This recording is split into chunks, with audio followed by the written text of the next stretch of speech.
আসসালামু আলাইকুম। আপনারা দেখছেন বার্ডস লাভার্স চ্যানেল। আমি মোহাম্মদ ইমন চলে আসলাম আজকে নতুন আরেকটি ভিডিও নিয়ে। আপনাদের অসংখ্য ধন্যবাদ যারা আমাদের চ্যানেল অলরেডি সাবস্ক্রাইব করেছেন এবং যারা এখনও আমাদের চ্যানেলটি সাবস্ক্রাইব করেন নাই অবশ্যই চ্যানেলটি সাবস্ক্রাইব করে পাশে থাকা বেল আইকনটি বাজিয়ে দিবেন। আমরা প্রতিনিয়তই আলহামদুলিল্লাহ নতুন নতুন মুরগির যে আপডেট সেই আপডেটগুলো দিয়ে থাকি। আমাদের সেটআপে থাকা পাখি এবং মুরগি আলহামদুলিল্লাহ আমরা আমাদের ফার্স্ট যে ব্রিডিং প্রোগ্রেস সেটা এই মুরগির মাধ্যমে শুরু হয়ে গেছে। দেখুন এখানে আমাদের 8টি বাচ্চা সহ একটি মুরগি আছে। এখন বিভিন্ন বিষয়ে বিভিন্ন মানুষ প্রশ্ন করে থাকে এবং আমরা অনেকেই অনেক বিষয় জানি না এবং অনেকে আছে অনেক অভিজ্ঞ। এখন প্রশ্ন হচ্ছে যে আপনি যদি আপনার মুরগিকে ভ্যাকসিনেশন না করান বা বাচ্চাকে যদি ভ্যাকসিন না দেন আপনার বাচ্চাগুলো কি মারা যাবে? উত্তর হচ্ছে এক কথায় না, মরবে না। আপনাকে অবশ্যই মাথায় রাখতে হবে আসলে ভ্যাকসিনের বিষয়টা কেমন। কোনো এক সময় ছিল যখন ভ্যাকসিন ছিল না, এখন ইদানিং নানান ধরনের ভ্যাকসিন উঠেছে। 4 থেকে 5 রকমের ভ্যাকসিন পাওয়া যায়। বিভিন্ন প্রকারের ভ্যাকসিন বিভিন্ন কাজের জন্য ব্যবহার করে এবং বিভিন্ন বয়সে। অনেকেই বলেন যে ছোট বাচ্চাদের ভ্যাকসিন করা বিষয়টা কি খুবই জরুরি।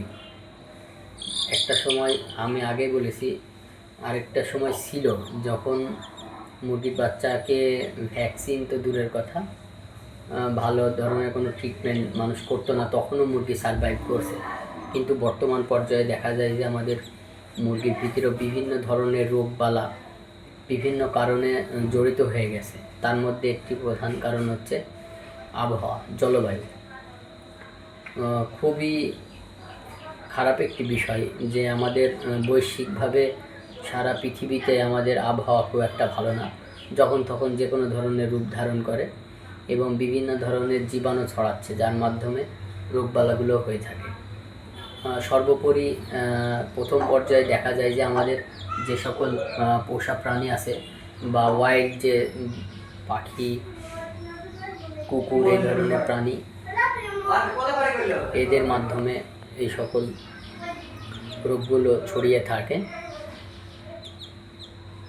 এবং দ্বিতীয় পর্যায়ে দেখা যায় মানুষের ভিতরে এগুলো আস্তে আস্তে সংক্রামক হতে থাকে। তবে আমরা অবশ্যই মনে রাখব যে আমাদের প্রত্যেকটি মানুষ, আমাদের সচেতনতা অবশ্যই দরকার, আমরা যাতে করে ভালো কিছু করতে পারি। সেক্ষেত্রে আপনাদের অধিক পরিমাণ যদি মুরগি হয় আপনারা আপনাদের মুরগিগুলোকে ভ্যাকসিনেশন করাতে পারেন। আর যদি মাত্রা কম হয় আমি বলবো যে ভ্যাকসিনেশন না করলেও কোনো ধরনের কোনো সমস্যা নাই। তবে আপনারা সঠিক পরিচর্যার মাধ্যমে আপনাদের মুরগিগুলো যদি পালন করে থাকেন তাহলে কোনো ধরনের সমস্যা হবে না ইনশাআল্লাহ। এই যে দেখুন আমাদের মুরগিগুলোকে কিন্তু আমরা 8 পিস বাচ্চা যেহেতু সেহেতু আমরা কোনো ধরনের এখন পর্যন্ত ভ্যাকসিন করি নাই। এদের বয়স 5 থেকে 6 দিনের মতো। আমরা কোনো ধরনের কোনো ভ্যাকসিনেশন এখনও করাই নাই আর আমরা প্রয়োজনও মনে করতেছি না। তবে হ্যাঁ, যদি কেউ ভ্যাকসিনেশন করেন এটা ভালো, সমস্যা নেই, আপনারা করতে পারেন। আপনাদের পোষা প্রাণীকে আপনারা অবশ্যই ভ্যাকসিনেশন করাতে পারেন, কোনো ধরনের কোনো সমস্যা নেই। এতে সুবিধা আছে অনেক, আপনাদের মুরগি অনেক ধরনের সংক্রামক থেকে বেঁচে যাবে। তবে হ্যাঁ, সঠিক পরিচর্যা যদি আপনারা করেন, আপনাদের অল্প যদি মুরগি হয়ে থাকে, আপনাদের মুরগিগুলো যদি আপনাদের বাসার একাংশে আবদ্ধ থাকে বা অন্য কোনো প্রাণীর সাথে না মেশে অন্য কোনো মুরগির সাথে একত্রিত না হয়, সেক্ষেত্রে সমস্যাটা খুব কম পরিমাণে হয়। তবে আপনারা যদি বাহির থেকে মুরগি সংগ্রহ করেন, নতুন কোনো মুরগি আপনাদের বাসার ভিতরে আসে, এই ধরনের বিষয়গুলো থাকলে অবশ্যই আপনাদের ভ্যাকসিনেশন করাতে হবে। তবে আপনাদের অল্প পরিমাণ যদি মুরগি পালন হয়ে থাকে সেক্ষেত্রে আপনারা ভ্যাকসিনেশনের বিষয়টা না দিলেও কোনো ব্যাপার না। তবে হ্যাঁ, পরিচর্যা আপনাকে সঠিক পরিমাণে করতে হবে। এখন সরকারিভাবে বিভিন্ন জায়গাতে বিভিন্ন ধরনের কোর্সের মাধ্যম রয়েছে, আপনারা সেগুলো থেকে খামারি পর্যায়ে বিভিন্ন মুরগি পালন সম্পর্কে তথ্য দেওয়া হয়, এগুলো সংগ্রহ করতে পারেন। আশাবাদ অনেক ভালো হবে ইনশাআল্লাহ, আমি মনে করি।